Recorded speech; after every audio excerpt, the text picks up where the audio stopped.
ಕಥಾ ವೈಭವ ನಿಮ್ಮೊಂದಿಗೆ ಆಶ್ರೇ. ಕಥೆಯ ಹೆಸರು ಸಾರ್ಥಕತೆಯ ಸೊಬಗು. ಒಂದಾನೊಂದು ಕಾಲದಲ್ಲಿ ಒಂದೂರಲ್ಲಿ ಪುಟ್ಟ ಗುಡಿಸಲಿನಲ್ಲಿ ಚಿಕ್ಕ ವಯಸ್ಸಿನ ಗಂಡ ಹೆಂಡತಿಯರಿದ್ದರು. ಮನೆಯಲ್ಲಿ ಬಡತನವಿತ್ತು, ಆದರೆ ಮನಸ್ಸಿನಲ್ಲಿ ಪ್ರೀತಿಯ ಶ್ರೀಮಂತಿಕೆ ತುಂಬಿತ್ತು. ಒಮ್ಮೆ ಗಂಡನಿಗೆ ರಸ್ತೆಯಲ್ಲಿ ಬೀಜಗಳಿದ್ದ ಪೊಟ್ಟಣವೊಂದು ಸಿಕ್ಕಿತು. ಅವು ಯಾವ ಬೀಜಗಳೆಂಬುದೂ ಆತನಿಗೆ ಗೊತ್ತಿರಲಿಲ್ಲ. ಆತ ತನ್ನ ಗುಡಿಸಲಿನ ಮುಂದಿದ್ದ ಖಾಲಿ ಜಾಗದಲ್ಲಿ ಅವನ್ನು ಬಿತ್ತಿದ. ಕೆಲವೇ ತಿಂಗಳಲ್ಲಿ ಅಲ್ಲಿ 4-5 ಡೇರಾ ಹೂವಿನ ಗಿಡಗಳು ಹುಟ್ಟಿಕೊಂಡವು. ಕೊಂಚ ಸಮಯದಲ್ಲಿ ಅವು ಹೂ ಬಿಡಲಾರಂಭಿಸಿದವು. ಬಣ್ಣ ಬಣ್ಣದ ಹೂಗಳು, ನೋಡಲು ಒಂದಕ್ಕಿಂತ ಒಂದು ಚೆಂದ. ಯುವ ದಂಪತಿಗಳ ಮಧುರವಾದ ಬದುಕಿಗೆ ಈ ಹೂಗಿಡಗಳು ಮತ್ತಷ್ಟು ರಂಗನ್ನು ತಂದಿದ್ದವು. ಒಂದು ಬೆಳದಿಂಗಳ ರಾತ್ರಿ ದಂಪತಿಗಳು ಗುಡಿಸಲಿನಲ್ಲಿ ಮಲಗಿದ್ದರು. ಆಗ ಹೂವಿನ ಗಿಡಗಳು ತಮ್ಮಲ್ಲೇ ಮಾತನಾಡಿಕೊಳ್ಳುತ್ತಿದ್ದವು. ಒಂದು ಗಿಡವು, ನಾನು ಬೀಜವಾಗಿದ್ದಾಗ ನಾನು ಅರಮನೆಯ ತೋಟದಲ್ಲಿ ಬಿತ್ತಲ್ಪಡುತ್ತೇನೆ.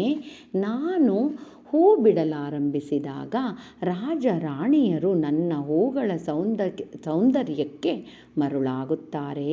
ಹೂಗಳನ್ನು ಕಿತ್ತು ಅರಮನೆಯ ಚಿನ್ನದ ಹೂದಾನಿಗಳಲ್ಲಿ ನನ್ನನ್ನು ಇಡುತ್ತಾರೆ. ಹೂಗಳ ಸೌಂದರ್ಯವನ್ನು ಮೆಚ್ಚಿಕೊಳ್ಳುತ್ತಾರೆ ಎಂದುಕೊಳ್ಳುತ್ತಿದ್ದೆ. ಆದರೆ ನನ್ನ ಗ್ರಹಚಾರ ಸರಿಯಿಲ್ಲ. ಯಾವನೋ ಬಡವನ ಕೈಯಲ್ಲಿ ಸಿಕ್ಕಿಬಿದ್ದೆ. ಅವನ ಪುಟ್ಟ ಗುಡಿಸಲಿನ ಮುಂದೆ ಬೆಳೆಯುತ್ತಿದ್ದೇನೆ. ನನ್ನ ಬಾಳೇ ಹಾಳಾಯಿತು ಎಂದಿತು. ಮತ್ತೊಂದು ಗಿಡವು, ಯಾವುದೋ ದೊಡ್ಡ ತೋಟದಲ್ಲಿ ಬೆಳೆಯುತ್ತೇನೆ. ನನ್ನ ಹೂಗಳು ವಿದೇಶಗಳಿಗೆ ರಫ್ತಾಗುತ್ತವೆ, ದೇಶಾಂತರಗಳನ್ನು ಸುತ್ತುತ್ತವೆ ಎಂದುಕೊಂಡಿದ್ದೆ. ಈಗ ಬಡವರ ಗುಡಿಸಲಿನ ಮುಂದೆ ಬದುಕು ಸಾಗಿಸುವ ದುರಾದೃಷ್ಟ ನನ್ನದು ಎಂದು ನಿಟ್ಟುಸಿರು ಬಿಟ್ಟಿತು. ಹೀಗೆ ಒಂದೊಂದು ಗಿಡವು ತಮ್ಮ ಗೋಳುಗಳನ್ನು ಹೇಳಿಕೊಳ್ಳುತ್ತಿದ್ದರೆ, ಒಂದು ಗಿಡ ಮಾತ್ರ ನಸುನಗುತ್ತಾ ಪ್ರಸನ್ನವಾಗಿತ್ತು. ಉಳಿದ ಗಿಡಗಳು, ಏನಯ್ಯ, ನಿನಗೇನು ಕನಸುಗಳು ಇರಲಿಲ್ಲವೇ? ಅಥವಾ ನಿನ್ನ ಕನಸು ಈ ಭಿಕಾರಿಗಳ ಗುಡಿಸಲನ್ನು ಸೇರುವುದೇ ಆಗಿತ್ತೇ ಎಂದು ವ್ಯಂಗ್ಯವಾಗಿ ಕೇಳಿದವು. ಆಗ ಆ ಗಿಡವು, ನನಗೂ ಕನಸುಗಳು ಇರಲಿಲ್ಲವೆಂದಲ್ಲ, ಆದರೆ ಏಕೋ ಏನೋ ನಾವೆಲ್ಲ ಇಲ್ಲಿಗೆ ತರಲ್ಪಟ್ಟಿದ್ದೇವೆ. ಇಲ್ಲಿ ಬೆಳೆಯುತ್ತಿರುವುದರ ಬಗ್ಗೆ ಕೊರಗಿ ಪ್ರಯೋಜನವೇನು? ಆದರೆ ನನಗೆ ಪ್ರತಿನಿತ್ಯ ಸಂತಸ ತರುವ ಅನೇಕ ವಿಷಯಗಳಿವೆ. ಮನೆಯಾತ ಪ್ರತಿದಿನ ಹೊರಗೆ ಹೋಗುವ ಮುಂಚೆ ನನ್ನನ್ನು ನೋಡಿ ತನ್ನ ಹೆಂಡತಿಗೆ, ಈ ಹೂವು ನಿನಗಿಂತ ಕೆಂಪಾಗಿದೆ ಎಂದು ಪ್ರೀತಿಯಿಂದ ಚುಡಾಯಿಸುತ್ತಾನೆ. ಆಗ ಆಕೆ ಕೊಂಚ ಅಸೂಯೆಯ ಕಣ್ಣುಗಳಿಂದ ನನ್ನನ್ನು ನೋಡುತ್ತಾಳೆ, ನಾಚಿ ಕೆಂಪಾಗುತ್ತಾಳೆ. ಅವರ ಸರಸ ಸಲ್ಲಾಪದಿಂದ ನನಗೊಂದು ಬಗೆಯ ಆನಂದವಾಗುತ್ತದೆ. ಆಕೆ ಬೆಳಿಗ್ಗೆ ನನ್ನಿಂದ 1-2 ಹೂಗಳನ್ನು ಕಿತ್ತುಕೊಂಡು ಹೋಗಿ ಗುಡಿಸಲಿನಲ್ಲಿರುವ ದೇವರ ಚಿತ್ರಕ್ಕೆ ಸಿಕ್ಕಿಸಿ ನಮಸ್ಕರಿಸುತ್ತಾಳೆ. ಆಗ ನನಗೆ ನನ್ನ ಜನ್ಮ ಸಾರ್ಥಕವಾಯಿತು ಎಂದು ಎನಿಸುತ್ತದೆ.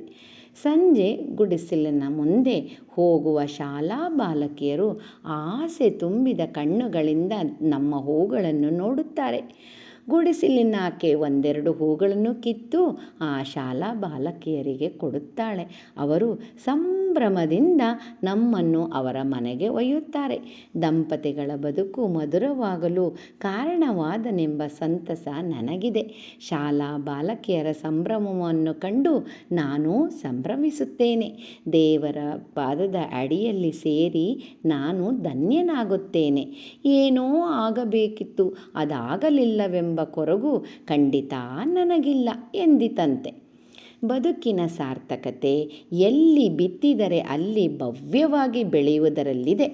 ಬಾಳುವುದರಲ್ಲಿದೆ. ಸಾರ್ಥಕತೆ ಕಂಡುಕೊಳ್ಳುವುದರಲ್ಲಿ ಇದೆಯೇ, ಅಥವಾ ಅಲ್ಲಿ ಹುಟ್ಟಬೇಕಿತ್ತು, ಇಲ್ಲಿ ಹುಟ್ಟಬೇಕಿತ್ತು, ಹಾಗಾಗಬೇಕಿತ್ತು, ಹೀಗಾಗಿ ಬಿಟ್ಟೆ, ಅದಾಗಲಿಲ್ಲ, ಇದಾಗಿ ಬಿಟ್ಟೆ ಎಂದು ಕೊರಗುವುದರಲ್ಲಿ ಖಂಡಿತ ಇಲ್ಲ. ಕತೆ ತುಂಬ ಸೊಗಸಾಗಿದೆ ಅಲ್ವಾ? ಕತೆ ಹೇಳೋಣ, ಕೇಳೋಣ, ಎಲ್ಲರೊಂದಿಗೂ ಹಂಚಿಕೊಳ್ಳೋಣ. ಮತ್ತೊಮ್ಮೆ ಕಥಾ ಸಂಭ್ರಮದೊಂದಿಗೆ, ಕಥಾ ವೈಭವದೊಂದಿಗೆ ನಿಮ್ಮೊಂದಿಗೆ ಆಶ್ರೀ.